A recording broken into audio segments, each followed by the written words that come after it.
Est-ce que vous croyez que ce qui vous arrive présentement, vous le méritez? On mérite tous ce qu'on vit en ce moment. On a le choix de faire autre chose. Si on ne fait pas autre chose parce qu'on l'a choisi. Ma situation présente, non, je ne crois pas la mériter. Je vis de la difficulté, je vis de la misère ces temps-ci. J'ai plusieurs problèmes, donc non, je ne crois pas la mériter. Je crois que je mérite mieux que ce que je vis là en ce moment. Oh non. Oh non, je mérite pas ma situation. Je suis vraiment choyé. J'aurais jamais imaginé avoir tout ce que j'ai à l'heure actuelle. Jamais. Non, je mérite pas. Je pense pas mériter ça. Oui. Je pense que oui. Je pense que tout le monde est responsable de ses actes et de tout ce qui arrive, en fait, quelque part. Non. Non, ben, j'ai vu des périodes difficiles, là, puis je sais pas, moi, je trouve que les gens, souvent, sont injustes, puis en tout cas, je sais pas me défendre, peut-être, là, mais...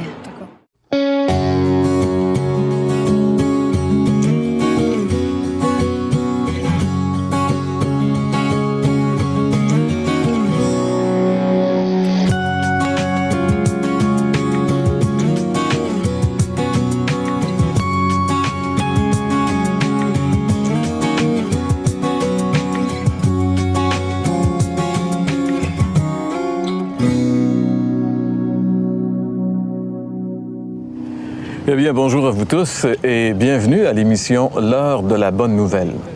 L'heure de la bonne nouvelle, c'est pas une émission comme les autres, François. Surtout les émissions religieuses. Oui, des gens pensent parfois qu'on est une émission religieuse, mais en réalité, s'ils nous écoutent bien, ils vont voir qu'on parle pas beaucoup de religion. Et en plus, cette année, on a un thème qu'on va développer qui est aussi quelque chose qu'on n'entendra jamais parler à la télévision. On va parler, notre thème, c'est une vérité qui libère. On va parler de la grâce, François. La grâce, c'est ça. La grâce, c'est quelque chose de difficile à saisir, pas parce que c'est complexe, mais parce que c'est tellement contraire à notre façon naturelle de penser. Et aussi, ce concept-là a été comme exagéré ou encouragé par la religion en général. C'est que on est loin de ce que normalement on conçoit. Il faut vraiment regarder ce que la Bible enseigne à propos de ça, puis c'est ça qu'on veut développer cette année. Puis en plus, si on revient sur notre Vox Pop, ça démontre encore une fois que, justement, les réponses au Vox Pop démontrent que c'est pas naturel de penser dans l'idée de la grâce. Tu sais, les gens disaient, oui, je mérite ce que j'ai, ça va très bien, j'ai fait des bonnes affaires. Ou ben non, ça va mal dans ma vie, je mérite vraiment pas ce que j'ai. Alors, notre façon de penser, c'est toujours, si ça va mal, on le mérite pas, si ça va bien, on le mérite, parce qu'on est toujours dans l'idée du mérite. Voilà. Alors, la grâce, elle, vient faire éclater et vient faire écrouler ce système de pensée-là. Puis là, à un moment donné, on est vraiment comme ébranlé et on espère que, justement, vous allez être ébranlé en écoutant cette série. Et la première émission qu'on voit aujourd'hui, justement, elle va certainement vous ébranler parce qu'on va voir le témoignage de quelqu'un qui illustre très bien c'est quoi la grâce.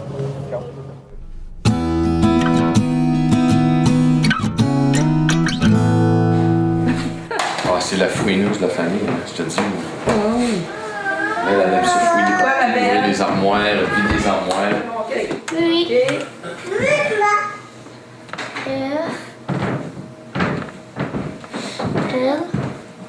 Bravo, cocotte! On aimerait ça, ce matin, vous partager un peu une partie de l'histoire de notre famille. Dieu nous a confié 8 enfants extraordinaires. Et pour nous, c'est des cadeaux chacun d'eux. Il a simplement choisi de nous les donner ou les confier de façon différente. Alors, on a 6 enfants biologiques, moi puis Sylvie, et on a choisi d'adopter 2 petites filles du Vietnam avec des besoins particuliers, des besoins spéciaux.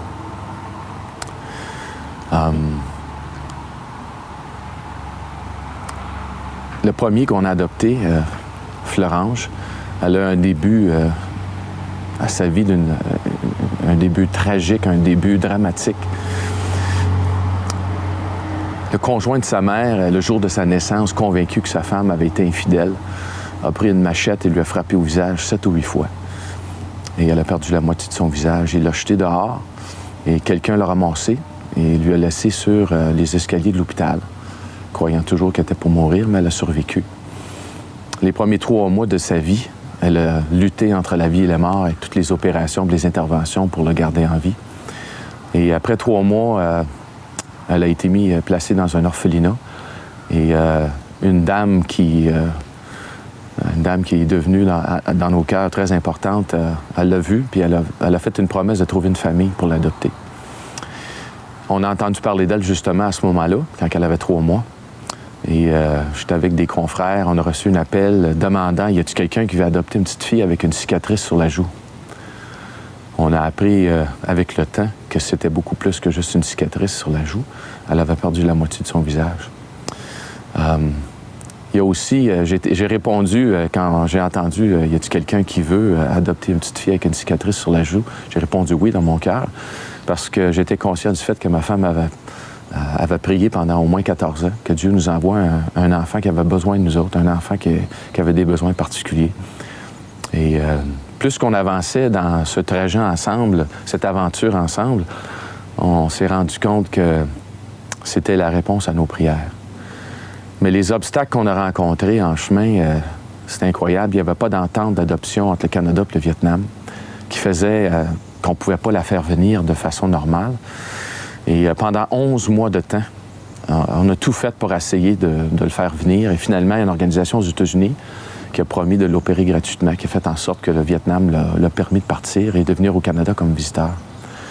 Et là, ça a commencé, l'aventure. Lorsqu'on l'a reçue, elle était en profonde dépression.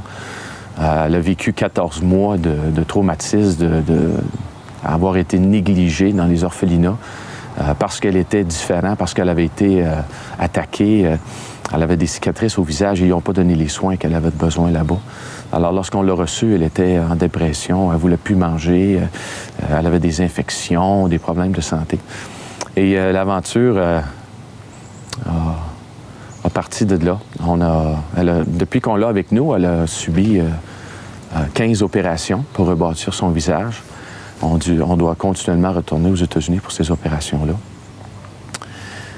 Puis, au travers de l'expérience, elle a connu des traumatismes au début, des peurs inexplicables, toutes sortes de choses. Et avec l'amour et la patience, les premiers 30 jours qu'on l'a eu, on l'avait dans nos bras 24 heures sur 24. J'avais le chiffre de nuit, mon épouse, le chiffre de jour. Et finalement, on a vu qu'elle a commencé à débarquer de nos bras, elle a commencé à se sentir aimée. On a vu son visage changer d'une fille traumatisée à devenir une petite fille un petit peu plus joyeuse. Elle répondait avec des sourires.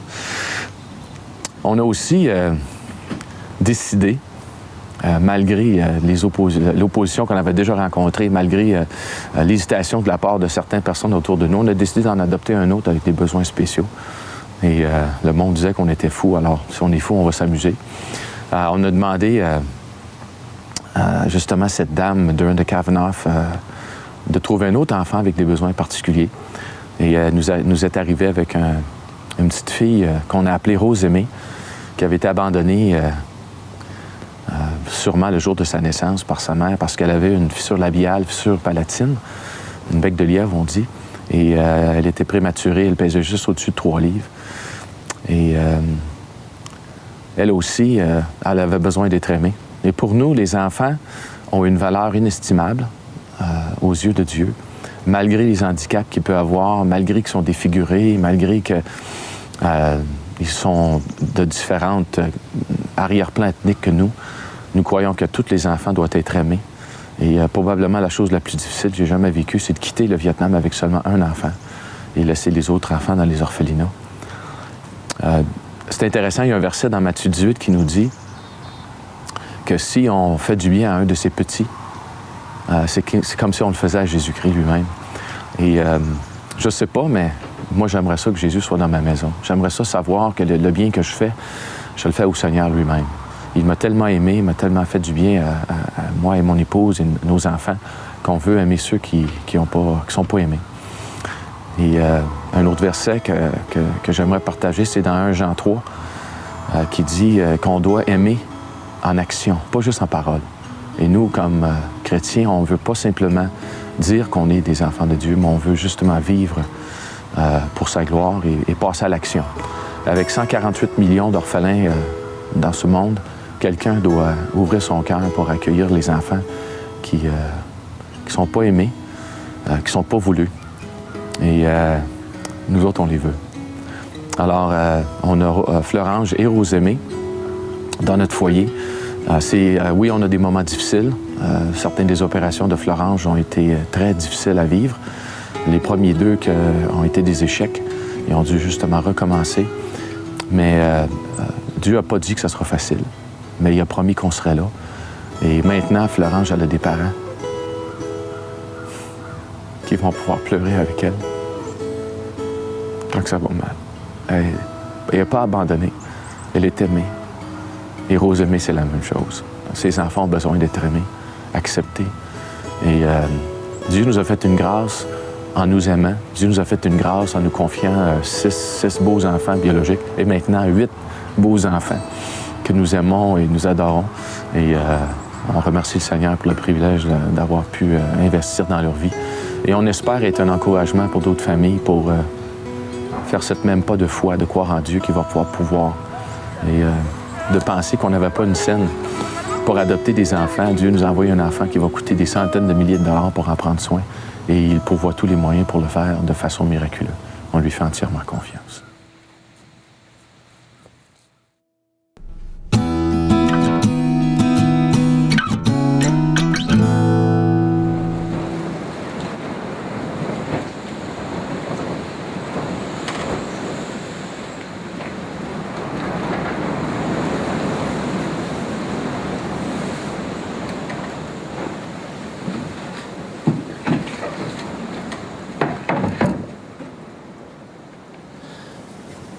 L'histoire que vous venez d'entendre à propos de la famille Godfrey qui a adopté cette petite fille handicapée est une histoire vraiment digne de mention. Moi, personnellement, je suis vraiment impressionné parce que toute l'ampleur de la démarche que ça a nécessité, je pense à les opérations qu'elle devait subir. Je pense à l'aspect financier que ça impliquait, l'ensemble du projet. L'énergie nécessaire pour faire ça. Une petite fille comme ça qui, me semble que normalement, elle n'aurait pas été choisie la première si on avait été, par exemple, dans un orphelinat et puis on aurait vu ces enfants-là. Est-ce que ça serait elle qui aurait été, que moi j'aurais choisi en premier? Personnellement, j'ai des doutes. Mais la famille Godfrey, c'est ce qu'elle a fait et c'est ça qui est impressionnant. Maintenant, dans la Bible, il y a l'histoire, une autre histoire qui me fait penser à ça. Et c'est une histoire touchante aussi, puis qui me semble qu'il devrait nous rejoindre parce que chacun d'entre nous, en quelque part, on est défiguré par la vie. La vie nous a apporté des déceptions, qu'on soit vieux, jeune, la vie nous apporte des déceptions. Et puis chacun d'entre nous, on a un besoin dans le plus profond de notre âme d'avoir l'idée d'être accepté tel qu'on est, puis malgré ce qu'on est. Et puis, le petit garçon que je veux vous parler, il s'appelle Méphibosheth. C'est un garçon qui était le petit-fils du premier roi en Israël, le roi Saül, et le fils donc du prince Jonathan, son nom aussi, le même nom que M. Godfrey, mais ça n'a pas rapport, bien sûr. Et puis, ce petit-fils-là, lorsqu'il avait 5 ans, son papa est décédé tragiquement dans une bataille, dans une guerre. Son grand-père, Saül, aussi à la même guerre, dans la même bataille, et meurt d'une façon encore plus tragique, ainsi que ses 2 autres fils. De telle sorte que Méphibosheth, à l'âge de 5 ans, comme on dit des fois, un malheur n'arrive jamais seul, eh bien, sa gardienne doit quitter vite la place, se cacher à cause du climat politique de ce drame qui venait d'arriver en Israël. Et puis, dans sa précipitation, elle tombe, blesse l'enfant qui reste boiteux pour le restant de ses jours. Puis, à cause du climat politique, justement, l'enfant et la gardienne doivent rester cachés dans la clandestinité pendant de nombreuses années. Maintenant, le roi qui va succéder à ce Saül-là, il s'appelle David, c'est le fameux David assez connu, là, celui qui a tué le géant Goliath bien des années avant. Il est maintenant roi en Israël Mais il faut faire un petit retour en arrière parce qu'il y a une chose importante qu'il faut dire dans cette histoire-là qui est extrêmement pertinente, c'est que Saül, le grand-père de Méphibosheth, lorsqu'il était roi en Israël, était très jaloux de David parce que David avait accompli des exploits et les gens étaient en admiration vis-à-vis David, tandis que Saül était plus ou moins méprisé et David était donc l'objet de la jalousie, d'une jalousie incroyable, tellement que Saül, avec une armée, a poursuivi pendant des années de temps David dans les déserts, dans les endroits les plus reculés, parce que là où David se cachait. Et David, même à 2 reprises, a eu une occasion en or de se venger de Saül et de le tuer, mais il n'en était rien, il n'a rien fait, il n'a pas voulu tuer le roi en Israël, même si lui avait déjà été désigné pour être éventuellement un roi. Et donc, David, suite à ça, malgré ça, c'est ça qui est important, qui est bouleversant dans l'histoire, c'est que malgré ça, David décide de faire du bien à la maison de Saül. Et là, il fait enquête, fait des démarches pour finalement trouver notre fameux Méphibosheth qui vit caché depuis des années. Il le fait venir vers lui. Méphibosheth était un peu intimidé par cette annonce-là parce que, franchement, il a peur que David veuille y enlever la vie. Il n'y aura rien de plus logique que ça dans son esprit, de toute évidence. Mais c'est pas du tout l'intention de David. Et c'est ça qui est beau dans l'histoire, c'est que David a l'intention de redonner toutes les terres de son grand-père Saül, le premier roi en Israël. Il a l'intention de les redonner à ce fameux Méphibosheth. Et non seulement ça, mais il l'invite, il a décidé de l'inviter, de le prendre avec lui à sa table. Et quand on parle d'être pris avec lui à la table du roi, c'est un privilège et c'est fou comment on a peine à imaginer qu'est-ce que ça veut dire. Ça veut dire qu'à partir de maintenant, il va être littéralement traité comme un fils de roi. Alors, la réaction de Méphibosheth devant cette faveur incroyable qu'il a, c'est il se prosterne et puis il dit « Qui suis-je pour que tu regardes un chien mort comme moi? » Méphibosheth est dans tous ses états de voir cette attitude de David envers lui, ce roi qui avait le pouvoir de le mettre à mort, qui aurait eu toutes les raisons de le faire, mais pourtant, plutôt que de vouloir son mal, de vouloir se venger, il veut lui donner des choses. Et ce qui est déterminant dans cette histoire-là, ce qui fait la différence, il faut le comprendre, c'est le fait que Méphibosheth n'est pas digne ou indigne, c'est pas ça qui est important dans l'histoire.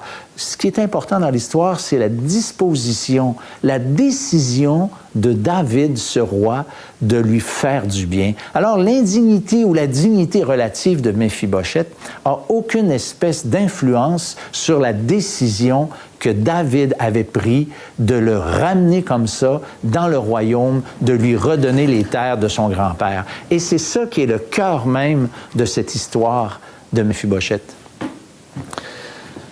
Mais j'ai une raison pourquoi je vous ai raconté cette histoire-là. C'est que, à mon humble avis, l'histoire de Méphibosheth est une super belle histoire qui est représentative de notre propre histoire. Parce que comme Méphibosheth était promu un avenir incroyable dès le début, on peut dire que nous aussi, quand Dieu nous a créés, on était promus à un avenir. Mais de la même façon que la mort du père et du grand-père de Méphibosheth a littéralement tout scrappé sa vie, tout bousillé son avenir, bien, l'entrée du péché dans le monde a fait exactement la même chose. C'est que depuis ce temps-là, on vit dans une misère relative. Or, peut-être qu'on ne peut pas parler de misère matérielle, mais certainement de détresse psychologique. Les réponses aux grandes questions de la vie qu'on n'a toujours pas. Pourquoi on existe? Quel est le sens de notre existence? Pourquoi on se lève le matin? Pourquoi la mort? Pourquoi tant de souffrance?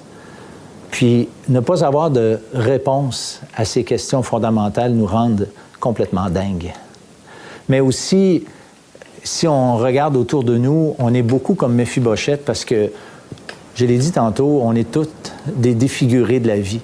Y a-t-il quelqu'un qui écoute aujourd'hui cette émission et qui n'a pas de chicane autour de lui, si ce n'est pas dans sa famille, dans sa parenté, au travail, comment les dépressions autour de nous, des gens qui s'enlèvent la vie, c'est toujours bien pas parce que ça va bien, c'est parce que ça va pas bien.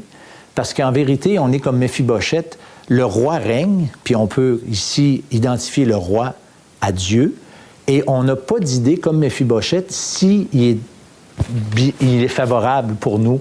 Dieu, est-tu de bonne humeur après nous autres ou il n'est pas de bonne humeur après nous autres? Y a-t-il quelqu'un qui le sait? En vérité, c'est ça le problème de Méphibosheth, mais c'est ça aussi notre propre problème. Et pour ceux qui croient que Dieu existe, leur relation avec ce Dieu-là est souvent caractérisée par la crainte. En tout cas, je crois vraiment l'ignorance. Et la Bible nous révèle quelle est l'attitude de Dieu. Et c'est exactement pour ça que l'histoire de Méphibosheth nous est rapportée, parce que l'attitude de David vis-à-vis ce Méphibosheth, fils de son pire ennemi, est exactement semblable à celle de Dieu vis-à-vis chacun d'entre nous, ces chères créatures qu'il a fait et qui nous aiment, mais Dieu est disposé, et c'est exactement le cœur de l'Évangile, Dieu est disposé à nous faire du bien, exactement comme David était disposé à nous faire du bien. Et ça, c'est exactement le contraire de la religion. La religion, généralement, on a tendance... La religion, en fait, elle exige de l'être humain, elle demande, tandis que l'Évangile attend rien. Exactement comme David n'attendait rien de Méphibosheth. L'attitude de David faisait en sorte que ce que Méphibosheth était n'a aucune espèce d'importance en relation avec ce que David voulait faire pour lui.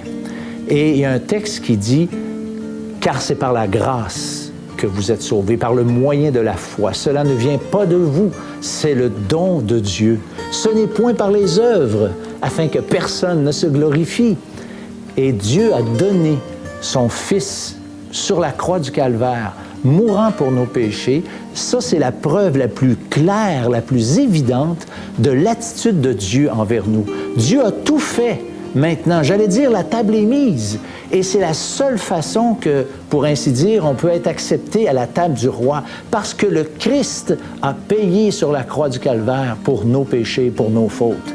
Ce que nous devons faire, c'est imiter Méphibosheth en reconnaissant comment Dieu est, comment l'attitude de Dieu envers nous est une attitude de grâce. Dieu nous est favorable maintenant, il veut nous accueillir. Venez à moi, vous tous qui êtes fatigués et chargés, et je vous donnerai du repos. Je vous mets au défi, chacun d'entre vous, de vous tourner vers Dieu, d'implorer sa grâce, et vous allez voir de quelle façon Dieu peut se révéler. Lisez la Bible, la vérité, elle est là, et l'amour de Dieu est manifesté là. Et l'histoire de Méphibosheth, c'est aussi là qu'on peut la trouver.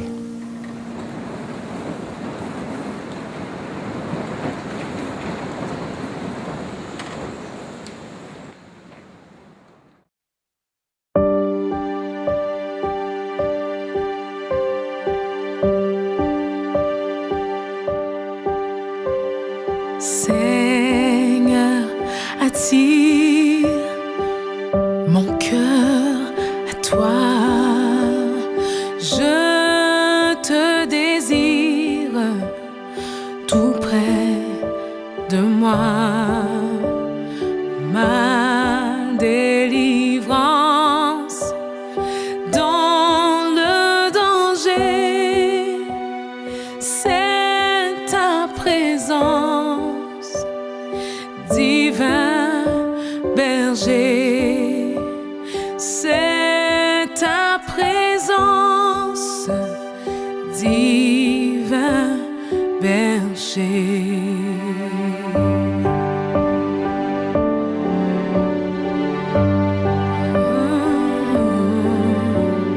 Par ta puissance, brise, soumets ma résistance à tout jamais. Courbe mon être, ma volonté, sois-en le maître, incontesté. Sois-en le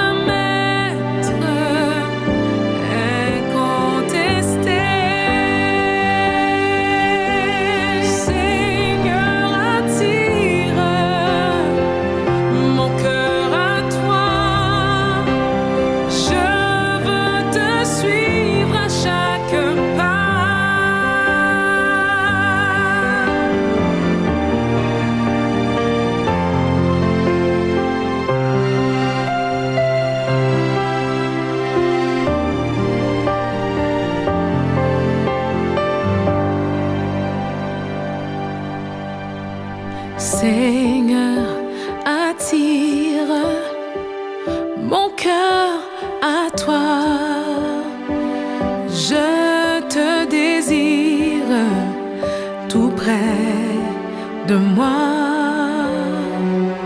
Ma délivrance dans le danger, c'est ta présence, divin, oh divin berger, c'est ta présence, divin berger.